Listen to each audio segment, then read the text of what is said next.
Dad, please listen. That was deep. That was really deep. The end of that story, I think I actually cried as I was writing it. You know, the thing about the book, probably to go back to one of your earlier questions, just to jump in on that, Carlton, was I was given a story. So I sent out a survey and I went to 38 different countries.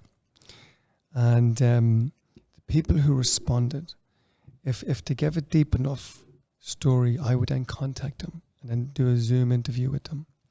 So let's say, for example, you mentioned body image. So let's say I had 5 body image stories. That chapter is to represent all 5 of them. So it's not that one particular person.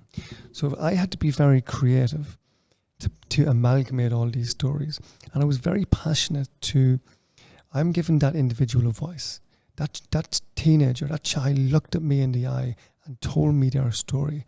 I owe them, and I want to give their story justice. So if I had 5 people in that one story, I'm trying to get all of their voices and get a similar picture, similar message across. But I also want to be authentic to that particular student. And this caused some disagreement with the editor, because the editor may say, that doesn't sound right. That's incorrect English. And I'm like, yeah, but that's what they told me. And I want to be true to these people. I want them to read it and go, oh, that's my line. I said that, you know. So getting that balance was difficult. So amalgamating the stories was definitely not easy. But as I was saying, when I'm writing the stories, my fingers are going crazy writing. My mind is going crazy. My emotions are going crazy.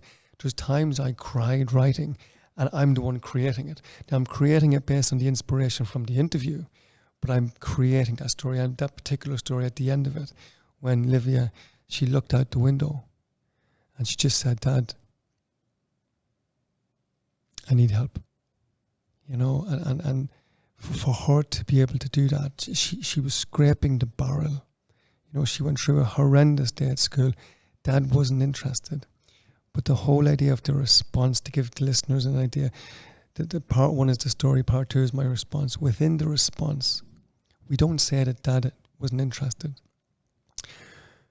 We say that Dad didn't have the skills to understand what was going on with Livia. Therefore, when the teenager's reading this book, they're not blaming Dad, they're understanding Dad. So part 1, when Mom and Dad or adults read it, they understand teenagers. Part 2, when the teenagers read it, they understand the parent.